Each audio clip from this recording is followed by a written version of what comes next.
Muchísimas gracias por asistir. Lo primero es pues, comentarles como la estructura de la charla. A mí me gusta mucho que hagamos como las preguntas en tiempo real, porque al final se van acumulando y ya se formula una pregunta cuando ya estamos fuera como el contexto. Entonces, cuando tengan cualquier inquietud, simplemente levantan la mano, me hacen la pregunta, la respondemos y seguimos dándole curso a la presentación. Bueno, entonces vamos a hablar de las opciones forrajeras. Todos conocemos nuestros modelos de finca en la zona, sabemos que los quicuyos son la especie predominante. Es una especie que ha colonizado todo el paisaje de la zona norte antioqueña y básicamente todo el paisaje de las zonas frías donde se manejan las lecherías por sus hábitos de crecimiento, pero no es la única especie. Entonces la idea es como generarles un recuento o mostrar como en el contexto qué otras opciones tendríamos que sean con una viabilidad real de aplicar en la zona. Bueno, los forrajes son la base de nuestro sistema, o sea, ahí tenemos que hacer mucho énfasis. O sea, así como lo dijo el doctor Mauricio, los animales están diseñados, las vacas están diseñadas para consumir forrajes, ¿sí? Y muchas veces le damos más peso al tema de los concentrados o de los complementos de la alimentación que a la misma alimentación base que tenemos. Entonces son la base alimenticia y la principal materia prima para nuestros sistemas ganaderos. Si tenemos buenos forrajes podemos tener unos buenos resultados en producción, tenemos unos buenos resultados en reproducción y de la suma de esos dos índices vamos a tener unos resultados económicos de mayor o de menor fortaleza. Bueno, aquí tenemos la pirámide alimenticia de los bovinos. O sea, como ustedes pueden ver, la base son los forrajes, después tenemos los suplementos energéticos, después tendríamos los suplementos de proteína y ya vitaminas y minerales. Ya aquí tendríamos otros suplementos o aditivos que impactarían, pero la conclusión es que los forrajes son la base. Bueno, aquí hay que incluir un concepto que es el concepto de base forrajera. O sea, si ustedes miran las fincas que ustedes tienen todos o manejan, todas son sistemas de pastoreo intensivo con suplementación. Pero yo quisiera preguntarles qué pasaría si ustedes en sus fincas sacaran el concentrado o el cuido del manejo, hasta dónde caerían sus niveles de producción de leche, los promedios de la finca. Entonces, cuando nos preguntamos eso, llegamos al concepto de base forrajera y es la cantidad de leche que podríamos producir si no diéramos concentrado en la finca. En esta zona no encuentra uno fincas sin suplementación, pero en otras zonas del país como Cundinamarca, Boyacá o las zonas de lecherías en trópico bajo, sí encontramos muy comúnmente lecherías que producen leche sin dar concentrado, ¿sí? Entonces, yo he encontrado, por ejemplo, fincas en otras zonas del país con bases forrajeras hasta de 16 litros, o sea, fincas que no dan concentrado y que producen en promedio 16 litros de leche. Aquí en la zona no las tenemos, pero la base forrajera en Antioquia ronda entre los 6 y los 12 litros para las fincas, ¿sí? ¿De qué depende esto? Esto depende de la cantidad de forrajes que tengamos, del tipo de forrajes que tengamos, de las especies y de los estados fisiológicos en que se cosechen esos forrajes. Bueno, esto ya lo dije, pues, que en Antioquia la pradera principal o la pradera que domina es la pradera de Quicuyo. Bueno, vamos a hablar entonces de las opciones. Quicuyo, como les digo, es la especie que domina aquí la zona. Tenemos los raigrases, el brasilero y falsapoa como principales opciones. Bueno, esta es la pradera típica de Quicuyo, muy familiar para todos ustedes. Sigamos. Los raigrases son unas especies con mejoramiento genético desarrollados en otras latitudes que tienen el pelo para la zona en la que estamos, que exigen que tengamos que hacer resiembra con una regularidad cada vez más fuerte. O sea, los raigrases que manejamos en la zona para las siembras hace 10 años duraban más que los que se están trabajando actualmente. Eso es una de las causas que la gente en cierta forma no tenga la cultura de una manera importante de estar sembrando raigrases, porque asumen que es un costo que van a diferir en muy poco tiempo, ¿sí? El brasilero es una especie de gramínea muy interesante. Es un material que aquí en la zona uno lo observa, sobre todo en la zona de los llanos de Cuiabá, en San Pedro, en los llanos de Ovejas también se encuentra. Es una especie que no consigue uno semilla comercialmente, o sea, no, usted va y preguntan a los distribuidores de semillas y es una especie que no traen realmente, pero es un material que podría funcionar tanto como para pastoreo como para corte.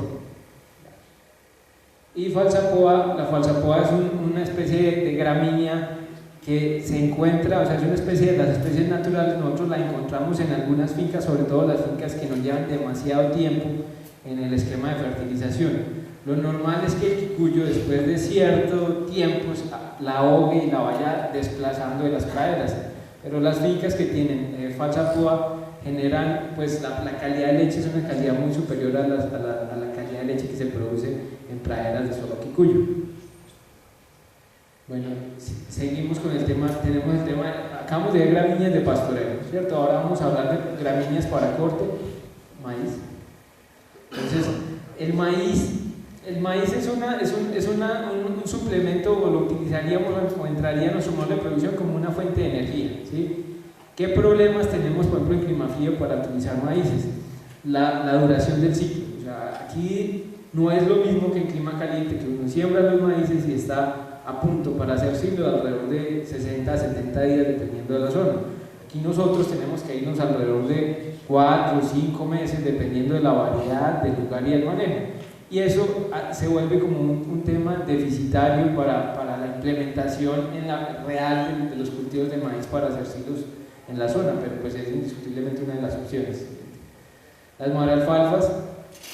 Maralfalfa es una especie forrajera que realmente está satanizada, no solo acá en la zona, sino en muchas zonas del país, porque no resultó ser como se esperaba que fuera.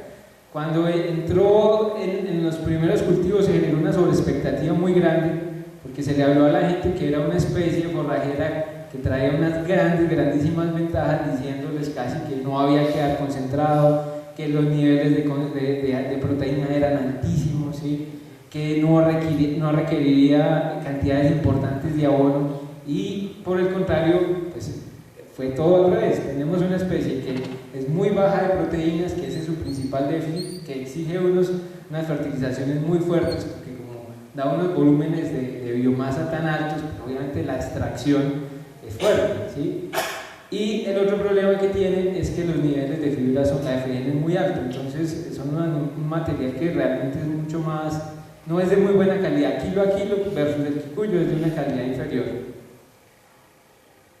Bueno, la avena es otro de los materiales que se muestran promisorios, que se da bien en la zona, que pero puede tener el tema de las resiembras. O sea, si ustedes miran el tema de las especies, el ideal es que sea de buena calidad nutritiva, pero que también perdure o que se autorrenueve en la pradera.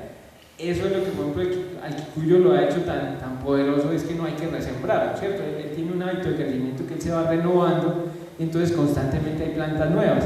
En especies como la avena, uno lograría sacar una cosecha, ¿sí? Y alcanza a ver una soca que logra abonar y dar unas cantidades aceptables de biomasa, pero para el siguiente ciclo obligatoriamente tenemos que entrar en costos de preparación de terreno, compra de semillas y todo lo que diría pues la siembra. Cuba 22. El Cuba es un material parecido, o es de la misma línea, por ejemplo, de las maralfalfas, ¿sí? Es un material que aquí en la zona norte hasta ahora hay los primeros cultivos, hay uno a la salida de San Pedro, y de ahí se ha ido regando las semillas hacia ciertas partes. Es un material que tiene la estructura de planta es diferente a la de maralfalfa. Con los primeros análisis bromatológicos que hemos hecho podemos ver que tiene alrededor de un 20-25% más de proteína, pero es un material que todavía hay que conocer, o sea, hay que esperar a conocerlo en los sistemas de producción lechero para saber qué puede dar y qué no puede dar. En otras zonas del país lo trabajan bien. La semilla que yo aquí a Antioquia venía desde la Mesa de los Santos en Santander, pero pues como les digo, hay que esperar. Pues nosotros hemos estado haciendo en esos lotes de Cuba que están ahí a las afueras de San Pedro, hemos estado haciendo análisis bromatológicos exploratorios, donde hacemos tomamos muestras cada 20-25 días para ir como determinando cuál es el punto óptimo de corte. Lo más lógico es que vaya a quedar uno alrededor de unos 80 a 110 días, ¿sí? Pero todavía falta precisarlo para ver efectivamente cuál sería como el momento óptimo de corte, ¿sí? De todas formas, sobra pues decir que todas estas especies de corte, la idea es cosecharlas antes de que lleguen a floración. Cuando ya no llegan esos materiales a floración, se deteriora de una manera importante la calidad del forraje. Bueno, en la tercera línea tenemos entonces la línea de leguminosas. Las leguminosas las podemos partir básicamente en tres familias, serían las alfalfas, los tréboles y las loteras. Entonces, alfalfas es el material más afamado dentro del gremio de los lecheros en el mundo.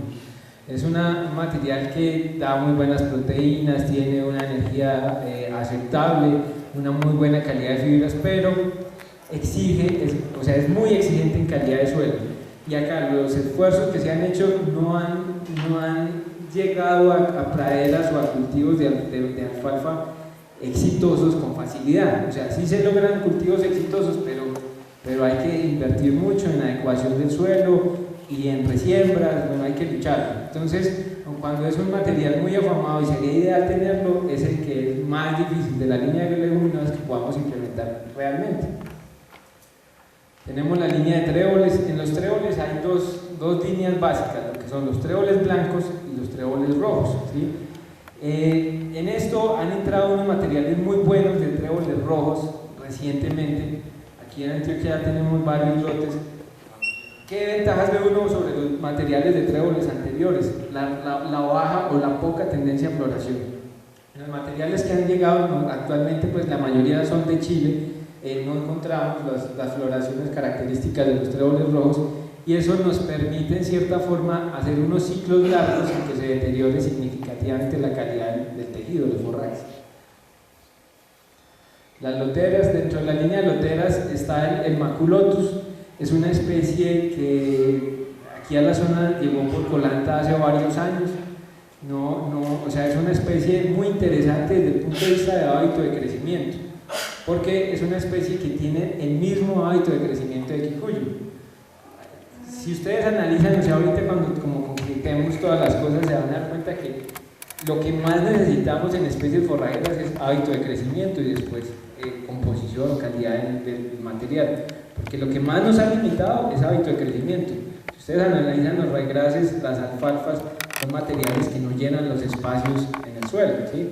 Esta sí tiene esa característica, igual que el Kikuyu, que una planta que está acá puede irradiar 3-4 metros cuadrados a la redonda y ir poblando esas áreas, ¿sí? Entonces este es un material interesante, de lento crecimiento, no es fácil establecerlo, pero es un material que soporta muy bien excesos de humedad y soporta muy bien suelos ácidos.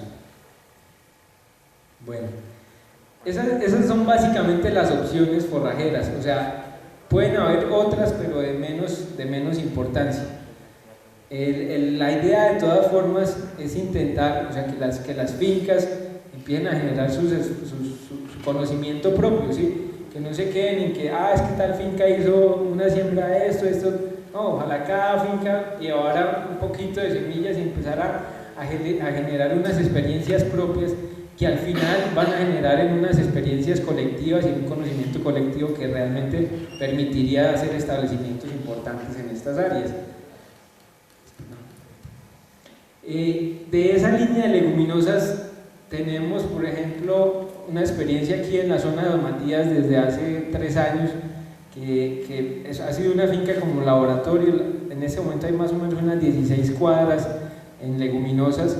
Ha sido un laboratorio porque tenemos unos lotes muy bien establecidos, otros no tan bien establecidos, pero esa fue como la primera finca, la finca pionera en el tema de las siembras de leguminosas. En la zona de San José de la Montaña tenemos otra finca, pues una hacienda grande que se llama El Gómez. Allá tenemos 24 cuadras en un monocultivo de leguminosas también con muy buenos resultados. Se le corta a los animales una parte, las zonas más pendientes de los lotes se pastorean directamente con novillas.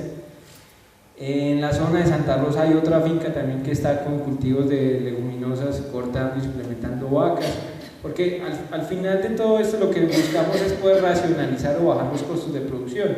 Y si nuestro forraje tiene una base forrajera, o sea, si no tiene más capacidad de darnos leche, ¿sí?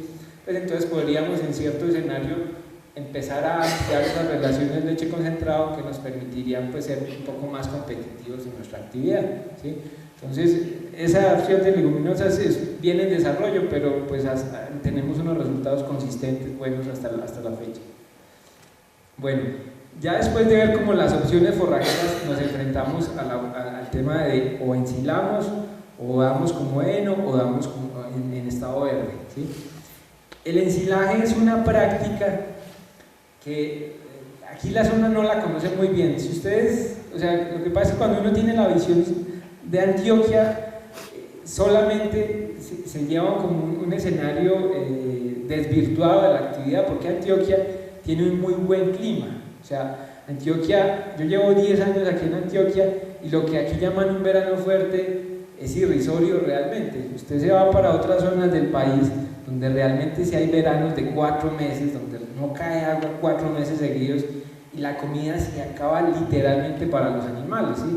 Entonces Antioquia no ha desarrollado o no ha trabajado fuertemente en modelos de conservación de comida porque tiene un clima que le favorece o que le permite tener todo el año comida en mayor o menor cantidad, pero en general tiene todo el año comida, ¿sí? Por eso es que el tema de ensilaje acá no cobra tanta importancia.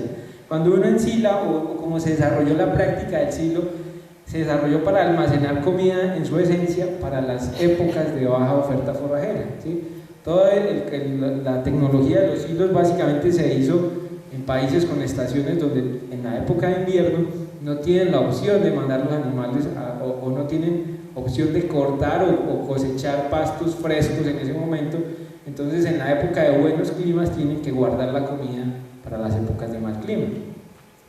Entonces ese es como el concepto básico, pero hay otros aprovechamientos o otros usos del ensilaje, ¿sí? Que es ensilar alimentos que tengan un valor estratégico nutricionalmente, o sea, forrajes que nos tengan un valor estratégico, que nos aporten o energía o que nos aporten proteínas, dependiendo de lo que estemos necesitando, ¿sí?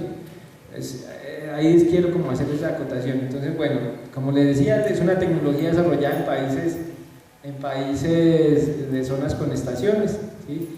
Es un proceso de fermentación natural en el que intervienen microorganismos que crean un alto nivel de acidez en la materia ensilada y impide que otros microorganismos puedan desarrollarse. Básicamente los microorganismos que se desarrollan cuando estamos hablando de silos son bacterias acidolácticas, ¿sí? Son bacterias que un metabolito secundario de ellas es el ácido láctico, bajan el pH del sustrato y a ese pH que se genera pues ya no hay otro, o sea, la cantidad de microorganismos que se pueden desarrollar son menores, entonces regula mucho o en cierta forma conserva la materia para que no se pudra. Bueno, hay unos conceptos básicos. Entonces básicamente es una tecnología para almacenar forrajes. Segundo, aquí hay que hacer otra aclaración. Ahí pongo un ejemplo: un árbol de aguacate produce aguacate, ¿sí? Entonces, ¿qué pasa? Si nosotros ensilamos un forraje de mala calidad, pues ¿qué vamos a obtener? Un silo de mala calidad. Entonces, aquí hay que hacer una acotación. Lo que uno va a ensilar tiene que ser un material digno o que valga la pena ensilarlo, porque indiscutiblemente eso genera unos costos adicionales. Si uno hace la cuenta de cuánto vale producir un kilo de forraje de buena calidad, podemos estar hablando, dependiendo de la especie, de entre 10 y 30 pesos, ¿sí? Y ensilar ese mismo kilo nos puede valer 70 o 60 pesos dependiendo de la logística o de las facilidades que tengamos. Entonces, producirlo verde vale poquito y ya ensilarlo vale otras 2 tandas. No tiene sentido o muy poco sentido ensilar materiales de mala calidad. Bueno, las actividades del ensilaje. Entonces, básicamente eso se supone que tenemos que tener una cosecha, ¿sí? Donde hay un corte. Con las experiencias que tienen acá en Tropicuatro, los costos de ensilaje, ¿qué rango se mueve? ¿No? ¿Hasta cuánto es rentable ensilar? Bueno, para dar respuesta a esta inquietud, voy a hablarles primero de lo que hace, o sea, el ensilaje que se conoce en la zona es el ensilaje de maíz que nos llega de las zonas cálidas de Cereté o de Magdalena Medio. Y luego hacer una comparación de qué hacen ellos y qué hacemos nosotros, ¿cierto? Entonces, en esos esquemas de ensilaje de maíces en esas zonas, lo normal es que producir el maíz verde vale alrededor de 80 pesos, o sea, ya picado, ¿sí? A eso le ponen 20 o 25 pesos de bolsa, estamos hablando de 100, 110 pesos. Un flete normalmente de 80 a 90 pesos, está uno alrededor de 190, y un margen de quien vende el silo de alrededor de 80 o 100 pesos, estamos hablando que son silos que nos llegan aquí alrededor de 280 pesos. Allá pesa muy poco realmente el producir el silo porque pues, tienen unas topografías que les permiten mecanizar todo, ¿sí? El tema de mecanización o de cosecha para silo allá puede estar del orden de 15 o 20 pesos, realmente es muy poco. Acá no tenemos esas topografías ni la maquinaria para trabajar nuestras topografías.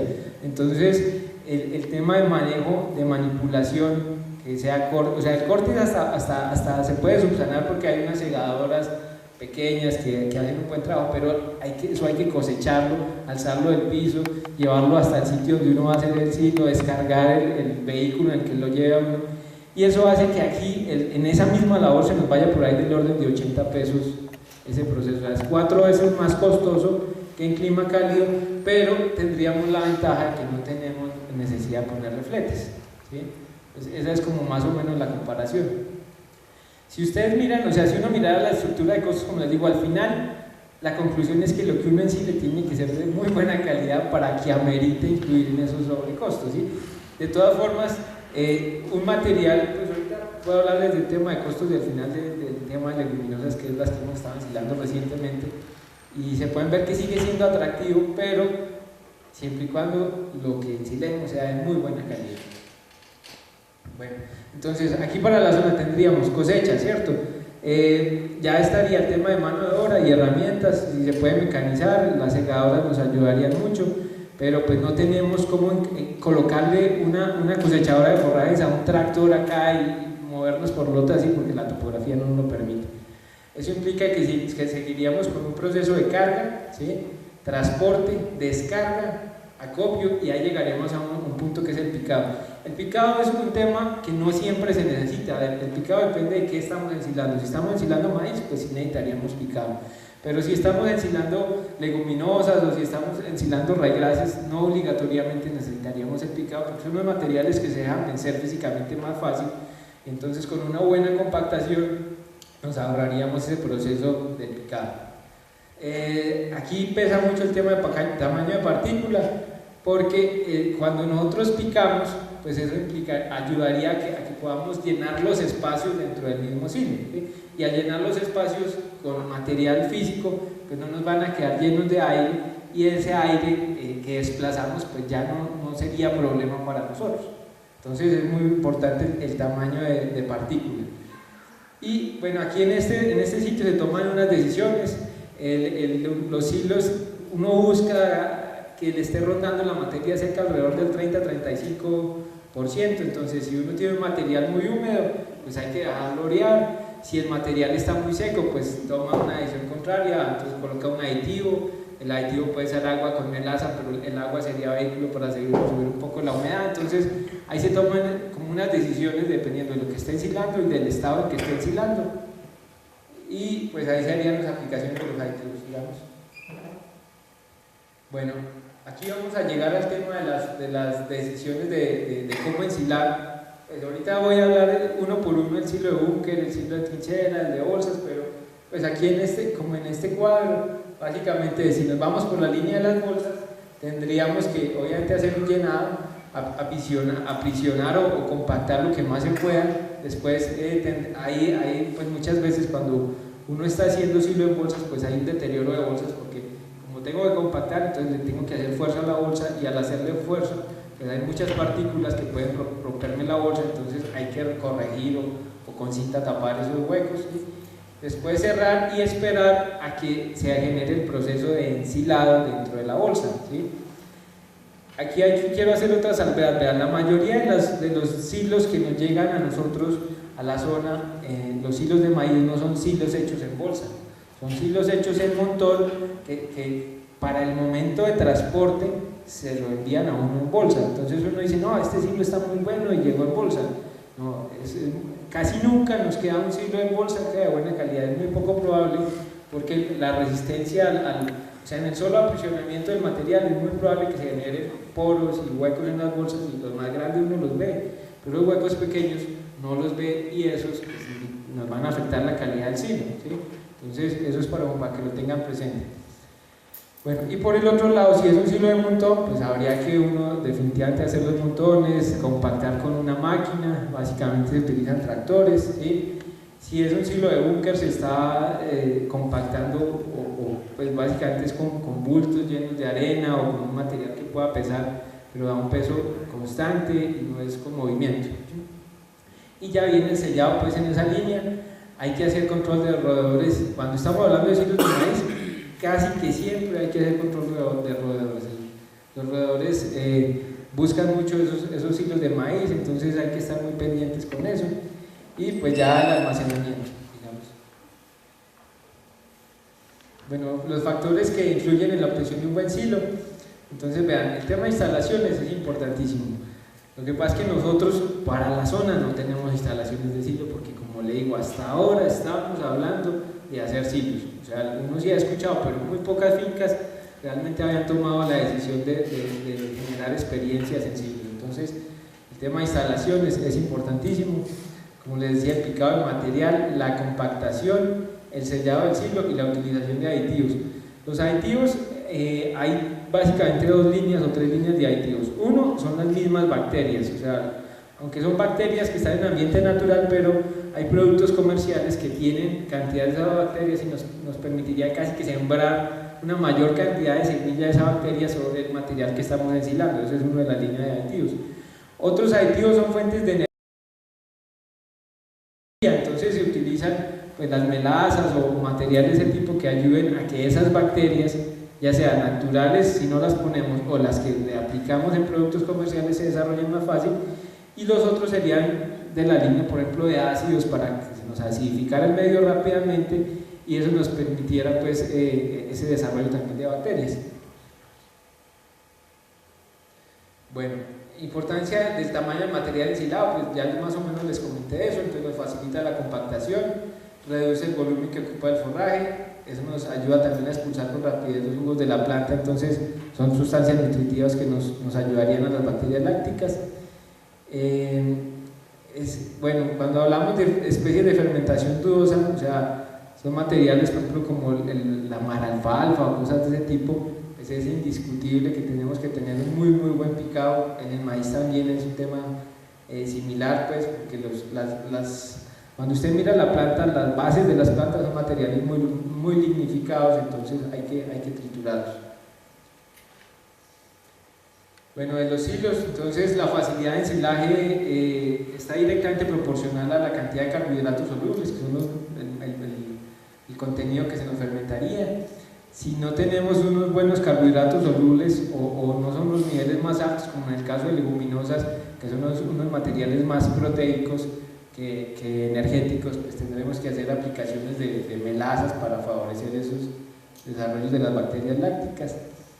Aquí es donde uno de los sitios pues, donde normalmente falla la gente, porque a veces se quedan en la energía. O sea, para que se desarrollen las bacterias tenemos que colocar carbohidratos, ¿sí? Entonces a veces se hacen silos con materiales que asumiríamos que tendrían muy buenos niveles de carbohidratos solubles, pero que por alguna razón de pronto se pasaron una semana o 2 semanas en el momento óptimo de corte, pues no son los niveles que realmente se imaginaría uno, y ahí puede fallar el proceso de ensilaje.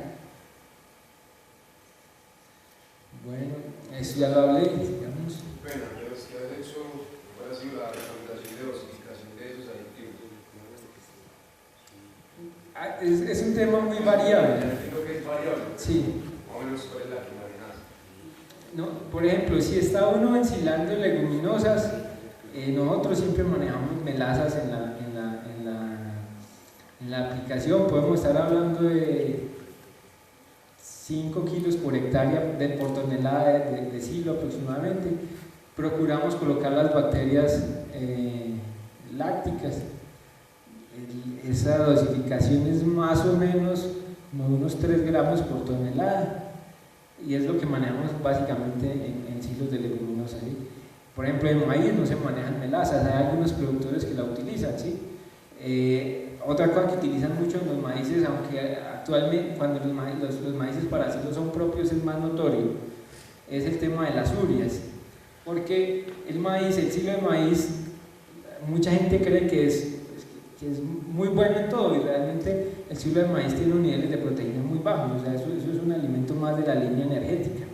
Entonces la proteína se queda normalmente del orden del 8%, del 9%, y una manera como de subsanar eso es que hacen unas aplicaciones de urea en el proceso de ensilaje, pero si no se hace bien hay unos riesgos muy grandes de poder afectar los ganados en el momento de consumo. Entonces los silos comerciales no la colocan, pero cuando son silos para autoconsumo de los productores hay muchos que sí manejan, por ejemplo, las urias como aditivo. ¿Y en cuánto lo diluís?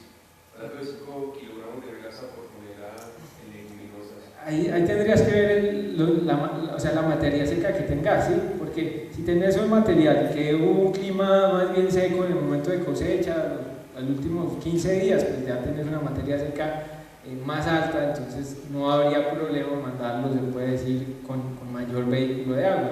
Pero si tenés un material que más bien está húmedo, pues la idea es ponerle la menor cantidad de agua posible, porque ya se me va a volver un problema, ¿sí? Pero uno sí necesita el agua como vehículo, porque la melaza es difícil de manejar pura. Listo. Bueno, sigamos. Bueno, aquí es algo de las características organolépticas que nos va a ayudar a determinar qué es un buen silo y qué es un mal silo. Los silos óptimos son estos, son unos silos que tienen una fermentación láctica, ¿sí? El color es un color amarillo verdoso, el olor es un olor fuerte como a vinagre, como a limón, ¿sí? Son silos compactos. Cuando uno prueba estos silos, porque el silo uno tiene que acostumbrarse a probarlo, a ponerlo en la boca, usted siente, es como si usted estuviera consumiendo limón, es un ácido fuerte, que usted lo siente en la boca. Esto debería tenerlo. En la medida que la fermentación no es óptima, entonces nos podemos ir más hacia la línea de las fermentaciones butílicas, y ahí cambia el color del silo, el olor también cambia significativamente, y los animales ya no lo aceptan hay animales que lo consumen o no.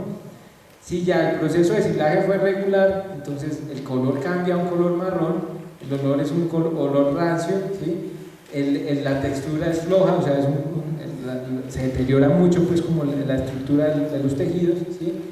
Y la calidad es muy regular. Y ya los silos malos son silos donde usted encuentra presencia de mohos, ¿sí? Son silos donde realmente hay entrada de oxígeno. Entonces, lo que les decía, el tema de las bolsas, es muy común encontrarlo estos dos cuando se ensila en bolsas, ¿sí? Y el muy malo es cuando realmente se pudre el silo, ¿sí? Estos sí, pues obviamente estos tres casi que no se les dan a los animales. Cuando uno hace silos de volumen, llámese búnker, trinchera o un montón, la probabilidad de que uno llegue a este lado es mucho menor, ¿sí? Cuando se hacen silos de bolsas es muy probable que tengamos algunas unidades en estas gamas. Bueno, métodos para ensilar los forrajes, entonces tenemos trincheras. La siguiente. Esta básicamente es la trinchera, o sea, es una cavidad hecha en la tierra, se puede hacer con la pala un bulldozer, con la pala un tractor, con una retro.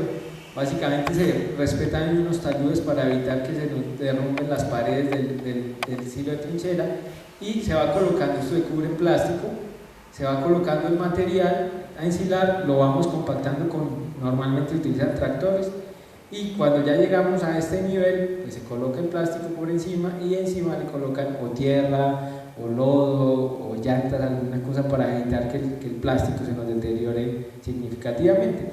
En caso de que un silo de estos se deteriore el plástico, pues lo que se deteriora son los primeros centímetros alrededor de los que están en contacto con el aire realmente, pero esta masa como tal casi nunca se nos deteriora. Entonces, siguiendo en este orden de ideas, tenemos los silos de búnker.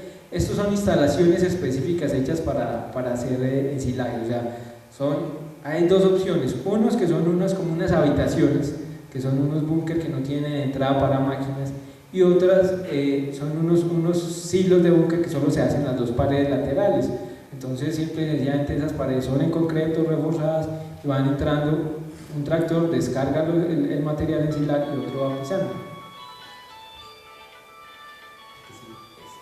Esto es lo que yo les estaba describiendo. Entonces, este es básicamente el del dibujo, el del diagrama, nos permitiría entrar de aquí para, pues de allá en un solo sentido para ir haciendo la compactación del material. Son unos hilos que aquí en la zona no hay, en la sabana sí es muy común encontrar los hilos de búnker que los mismos tractores compactan, pero en esta zona es muy escaso. Actualmente hay unos hilos de búnker que han estado haciendo en la zona de San Pedro, que son habitaciones cerradas y que más o menos los organizan para una capacidad como unas 50-60 toneladas. Tendríamos los hilos de montón. Este es el esquema de ensilaje tradicional de los maíces en las zonas cálidas, Magdalena al medio, la costa, que básicamente sobre el mismo terreno donde estaba el cultivo debería estar aquí a esta zona, ¿cierto? Entonces sobre el mismo terreno limpian una parte con el mismo tractor, con la pala, lo dejan bien pulido y ya van colocando los plásticos y los tractores van pasando una y otra vez compactando y ya después simplemente pasa plástico para acá, de aquí para allá, se le echa tierra por encima y listo. La ventaja de estos, como les digo, los hilos de volumen, es que si ustedes tienen problemas acá, como hacen compactación, esta masa siempre va a quedar de muy buena calidad.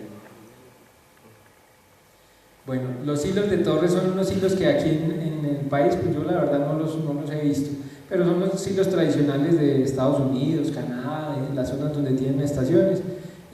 Pues implica una inversión muy grande porque estos hilos, por ejemplo en el caso de este, se llenan en su momento y van sacando lo que van necesitando por acá, entonces tienen que haber elevadores, bandas transportadoras, pues es una infraestructura realmente costosa. Tendríamos los hilos en canecas o en bolsas plásticas selladas herméticamente. Bueno, este es como un ejemplo de ese tipo de hilos. Este es de la experiencia que se tiene aquí en Don Matías. Aquí pues, varias de las fotografías van a ser en leguminosas, otras son en maíz. Pues, tenemos pues el cultivo, cosechándose, aquí hay un proceso donde están haciendo el picado del material. Como les digo, aquí nos limita mucho el tema de costo, de corte, porque por las topografías no tenemos cómo hacerlo de una manera mecánica. Entonces, para el caso del ejemplo, pues un corte manual, llenan unos costales que es una ineficiencia. Estos costales los llevan a hombro hasta el sitio donde se va a hacer el silo. Entonces, eso realmente solo aplicaría para forrajes de alto valor. Aquí están haciendo el picado. Este material pues no obligatoriamente necesita picado, o sea el tema de leguminosas no obligatoriamente necesita picado. Este sí, porque era un ciclo largo. Si ustedes ven la longitud de los tallos, pues son tallos de alrededor de 80 centímetros. Era el primer corte después de siembra, entonces se deja un tiempo muy largo para buscar un establecimiento exitoso. No, ese es trébol rojo. Aquí el material, como va saliendo picado, ya ahí se procede a llenado de bolsas. Bueno, aquí tenemos ya el proceso de llenado de bolsas, es un proceso realmente muy sencillo. En materiales como este, pues la rotura de las bolsas es muy pequeña porque, pues, si ustedes ven, no son unas fibras muy fuertes, no es una caña lo que se está ensilando. Eso es como queda el material antes de ser aplicado el aditivo y sellar las bolsas. Ahí ya están en el proceso de amarre, que realmente es un esquema muy sencillo. Para el tema de maíces, pues como les digo, este es un esquema manual. Entonces normalmente cuando uno ensila maíces en la costa, pues va con el tractor, con la cosechadora de forrajes, que es de un surco, 2 surcos, eso le está botando por el cuello de ganso al tráiler. El tráiler va lleno, el tráiler normalmente es un tráiler que se desocupa solo, entonces ya se hace todo como muy práctico. Pero es una opción, ¿cierto? Pues aquí ya tenemos los maíces ensilados. Aquí hay que hacer una salvedad, y es que o sea, hay productores de silo de maíz que tienen la práctica de hacer una precosecha de chocolo. Entonces la calidad nutritiva de ese silo se deteriora muchísimo, ¿sí? Hay gente que dice, no, yo cosecho el 30% del cultivo en chocolo y el silo todo, ¿sí? Los lotes que tienen para cosecha de tréboles y lotus, ¿a unos que aforo dan cada cuánto tiempo? Pues a ver, nosotros lo que hemos logrado Las leguminosas tienen una ventaja versus las gramíneas en el proceso de edad de cosecha, ¿sí? Las leguminosas no tienen esa tendencia a que cuando van pasando los días o las semanas se va deteriorando la calidad nutricional como ocurre con todas las gramíneas, ¿sí? Entonces hemos tenido unos aforos o unas producciones altas, pero también porque son unos ciclos largos. Hemos dejado ciclos hasta de 3 meses y medio, con aforos de 3,5, 4 kilos por metro cuadrado, que es casi lo que logra uno en un maíz en la costa, ¿sí? La costa, en las mejores tierras, por ejemplo, en las Vegas del Sino, pues uno logra 40, 43 toneladas de forraje verde, pues, o de silo por hectárea, pero eso no es lo común. La mayoría de la gente se mueve en el orden de 25 a 28, 30 toneladas. Entonces, desde ese punto de vista, las leguminosas no se quedan tan lejos, ¿sí? Porque toda la superficie está cubierta, ¿sí? Logra uno los 3,5, que es lo que uno logra más o menos en un maíz. Bueno, esto ya es suministro a vacas, pues aquí hay varias opciones. Esta es pues en sala de ordeño, se puede suministrar también en sala de espera. Este también es suministro en sala de espera. Estos son los materiales de alfalfa, como les decía, es el más complejo, pero de pronto puede ser el más atractivo, porque los alfalfales son praderas, son cultivos de una gran longevidad. O sea, usted puede tener con una sola siembra a veces 30 años de cosechas, ¿sí? Lo que no ocurre realmente con la mayoría de los tréboles. Los tréboles, por ejemplo, estamos hablando de que son o que están reportados para 5 o 6 años. Los tréboles rojos, los tréboles blancos sí tienen el mismo hábito de crecimiento del quicuyo, entonces se puede renovar, y pues una siembra de trébol blanco pues puede decir que es para toda la vida, pero los tréboles blancos son de menos porte que los tréboles rojos. Digamos, la misma alfalfa en el punto de cosecha, ¿sigan? Este es un preoreo de esas alfalfas para hacer silo, o sea, es uno de los materiales que exigen casi que el preoreo. Ya también bolsas antes de cerrar. Bueno, aquí vamos yo como a concluir. Vean, el tema del silo es coger forrajes de alta calidad y poderlos guardar y darlos cuando uno considere que más lo necesita su ganado. Lo importante es que esto sea de muy buena calidad para que esto sea de muy buena calidad. Yo los invito pues a que tengan esas experiencias en las fincas. Realmente el conocimiento no puede ser generado por 1 o 2 o 3 personas, sino que el conocimiento que perdura es el conocimiento generado por la población, en este caso población de ganaderos. Opciones de ensilar hay muchas, lo que pasa es que casi todos en la finca solo tenemos quicuyo. Si queremos ensilar, casi que tendríamos que sembrar algo que valga la pena ensilar. ¿Cualquier otra inquietud? Sí. ¿Alguna precaución para empezar a dejar que si no quedan los animales serían de pastoreo? Lo normal es hacer una fase de acostumbramiento. O sea, uno arranca con una oferta de 1 kilo por animal, ¿sí? 1 kilo por animal. Ellos van, no todos los animales arrancan consumiéndolo con gustosidad, entonces se ve de 10 vacas y entran 3 que ya de hecho nacieron comiéndolo, y hay otras que se acercan, lo huelen, al otro día algo se acercan, lo huelen, le dan un bocado, y ya con esa fase de acostumbramiento usted pasa de 1 kilo a 3 kilos, a 5, y yo creo que por ahí de máximo sería el orden de 10 kilos, como para no descuadrar mucho como la dieta como tal. Me refiero a que para uno dar 10 kilos por animales, porque tiene que tener unas muy buenas áreas, tiene que tener una ventaja grande de esos hilos, ¿sí? En esa gama nos trabaja muy bien. Estos hilos de leguminosas nos han ayudado, por ejemplo, mucho al tema de sólidos, nos han ayudado significativamente a mejorar proteínas y grasas en fincas. Obviamente dentro de los límites de las mismas razas, ¿sí? No es que pues una proteína de 3,8, como nos decía el doctor Mauricio, pues es una locura, y uno no va a poner una vaca Holstein en eso, pero sí mejorar 2 unidades, pues 2 décimas en proteína. Hemos pasado por uno de 2,9 a 3,2, 3,1, que realmente es importante desde el punto de vista económico, ¿sí? Y no hay opciones. Usted diga, es que yo compro este producto comercial y me pasó la proteína de 3 a 3,2, pues realmente en la práctica no los hay, porque si lo hubiera, pues eso estaría regado en la zona, porque el que suba proteína y grasa pues está subiendo su precio de leche. ¿Alguna?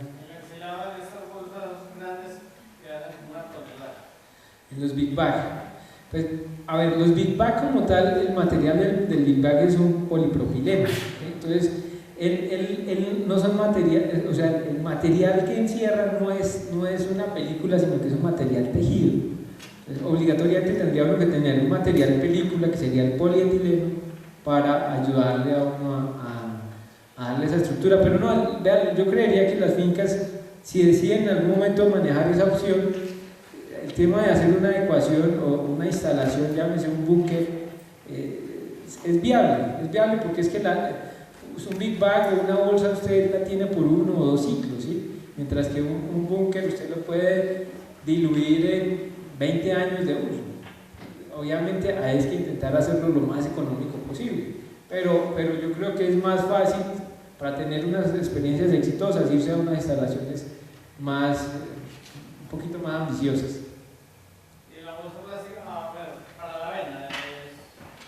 Sí, no, o sea, uno trabajaría el Big Bag, que es de polipropileno, y debería colocarle por dentro un plástico, es polietileno, comprarlo y cerrar bien. Pero la bolsa pequeña sí es... Sí, lo que pasa es que en la medida que usted se reduce en tamaño tiene más probabilidades de error, ¿cierto? Porque es que si usted compacta y usted empieza a hacer volúmenes, normalmente en un silo, cuando está entrando el aire, un hueco le genera pérdidas, por ejemplo, en 1/4 de su mano, ¿sí? ¿Qué pasa? Si es en una bolsa y usted tiene un hueco por un lado y por el otro, se juntaron los daños de ambos lados, pero si usted empieza a hacer volumen, 1/4 no le está afectando significativamente. ¿Alguna otra inquietud? Cuando miran los costos y la rentabilidad del silo en estos cultivos, ¿hasta qué cantidad de aforo es rentable? ¿Cosechar y ensilar o más bien dar el pastoreo? No, yo creería que eso lo debe uno analizar más desde el punto de vista de la calidad de lo que uno está ensilando, porque lo que vos decís de aforo está relacionado a la eficiencia del corte, ¿sí? Obviamente cuando usted corta, casi que el costo del corte es lo mismo si desde donde usted hace el corte para arriba hay 500 gramos o hay 4 kilos, ¿sí? O sea, el costo del corte básicamente es lo mismo, ¿sí? Pero el tema es que la calidad es lo que tiene que pesar más, porque el concepto de ensilaje yo creería que no soporta que uno reemplace el pastoreo con silo, no lo soporta. O sea, lo que usted soportaría es un complemento de alta calidad que le complemente lo que tiene usted en pastoreo. Por ejemplo, no estoy hablando de coger y ensilar toda la comida, lo que se va a comer la vaca en el día. No, o sea, es un concepto de complementar lo que usted logre en pastoreo. Y para eso tienes que irse el extremarse en calidad.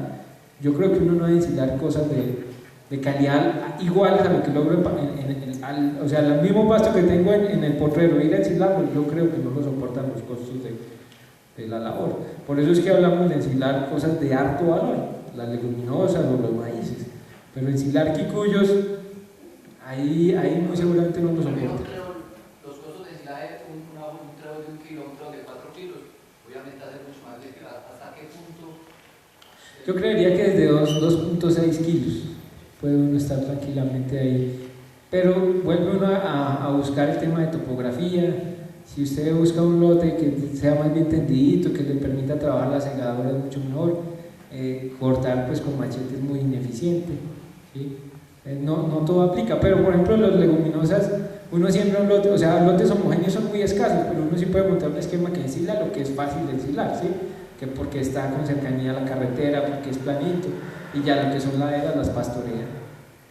Nosotros estamos manejando en esa finca de aquí a Matías unas muy buenas ganancias de peso en pastoreo, pues son animales de levante, no se les da concentrado, o sea, la suplementación es 0 y logramos 24 kilos mensuales más o menos de ganancia de peso, ya que en 4 meses le ponemos 100 kilos a una novilla. Y la ventaja es que el costo es muy bajo, ¿sí? Porque no hay suplementación. ¿Cuál es la edad óptima de la abeja para ensilar? Pues el tema de edad es difícil de decirle el punto, ¿cierto? Yo creería más que la guía del grano puede aplicar más, ¿sí? La de buscar un grano que esté en una consistencia ligeramente pastosa, ¿sí? Si usted deja echar mucho, mejorando la cantidad, pues la calidad como tal del grano, pero está deteriorando la calidad de la planta completa, ¿sí? Entonces hay veces que uno no habla de edades exactas porque uno de pronto arranca un cultivo de avena y arranca con un primer mes malo, entonces le retrasó el cultivo, entonces un cultivo que tiene un mes está como si tuviera 15 días. Por eso es que uno no puede o procura no hablar de edad exacta porque puede variar de un semestre a otro. Sí, observación permanente, estar dando vuelta, hay que hacer o sea, recoger información de cómo hizo uno las cosas, porque a veces logra un buen resultado y dice, ¿y cómo fue que lo hice? ¿De qué edad estaba? Es como meterse, a eso me refiero al conocimiento colectivo, ¿sí? Porque lo más fácil es copiar. Pero el problema es que si es uno haciendo y 100 copiando, nunca va a haber desarrollo verdadero consistente. Pero si somos 100 haciendo y uno copiando, pues este aprendió a manejar por ejemplo, muy bien la siembra, este aprendió a manejar muy bien las enfermedades, este aprendió muy bien a hacer la cosecha, ¿sí?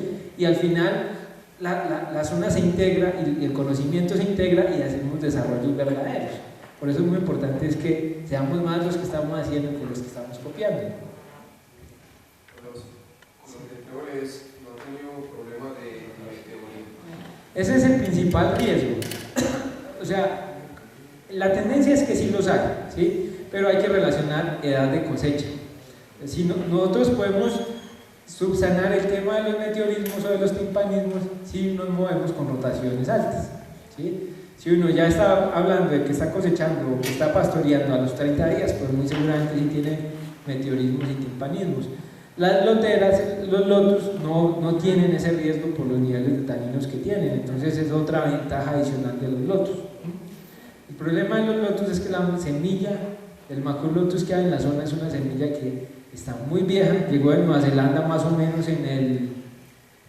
yo creo que por ahí en el 2001, o sea que estamos hablando que es una semilla de grano, una semilla sexual que tranquilamente tiene 12 o 13 años y la germinación se ha deteriorado muchísimo. Entonces, una semilla de forraje normalmente tiene que tener más del 80% de germinación y un 20% de no germinación. En este caso está uno al contrario, el 80% no germina y el 20% germina.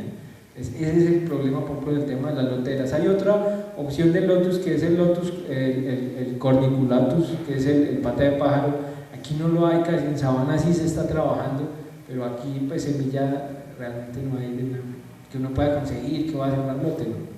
La cantidad de semilla para una hectárea de Bueno, aquí el problema que le digo es la calidad, la germinación de la semilla, pero si las semillas estuvieran buenas estaríamos hablando de 4 kilos por hectárea, ¿sí?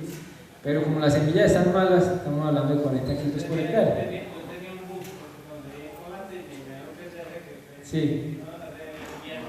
Sí. el reggae trae sí de reggae como menos 13 14. Pero es de una germinación lenta, es que el problema es asociarlo, él pega muy... Por ejemplo, yo estuve este fin de semana mirando una siembra de lotus y se ha sembrado hace un mes y las plantas están de 3 milímetros, imagínense. Entonces, si usted coge un lote de quicuyo y dice, no, le pegué una rotaviteadita y le eché el lotus, el quicuyo al mes está, y ya lo ahogó y ya no le dejó salir. Entonces, ahí en el asocio es muy difícil de establecer, pero después de que establece es muy bueno. Lo regué con avena. Sí. Y también se le puso algo también El regras. sí veo germinación, pero ya le sacó cuenta, ¿se van a morir o ellas van No, esta es una planta bien interesante porque es una planta que aguanta sombra. Entonces, y ella es, o sea, yo creo que de las especies de leguminosas que mejor no dura es ella. Al siguiente ciclo usted la va a ver. O sea, ella es rústica, tiene una ventaja que arma tallos subterráneos, aguanta sobre pastoreo, realmente tiene unas ventajas inmensas. Y ella muy seguramente al siguiente ciclo, después de que usted corte la avena y eso, ahí la va a encontrar, ¿sí? Y ya va a empezar ella a crecer de una manera importante. ¿Qué hay que hacer? No manejar fertilizaciones nitrogenadas o cero nitrógeno o muy poquito para darle la oportunidad de que sea protagonista en el terreno, ¿sí? Porque si uno arranca después de eso, no, ya hay que cuyito y abono 38 normal, la va a ahogar. Hay que dejarla. Ella aguanta fertilización nitrogenada, pero después de que ella, de que ella domina o que es protagónica en el terreno, ¿sí? Entonces escoger unos 2 ciclos sin nitrógeno y ella se va estableciendo, va ganando, las líneas se van quedando y ya uno después ya se recupera el manejo y ahí no hay. Muchísimas gracias por el tiempo y la espera y la atención.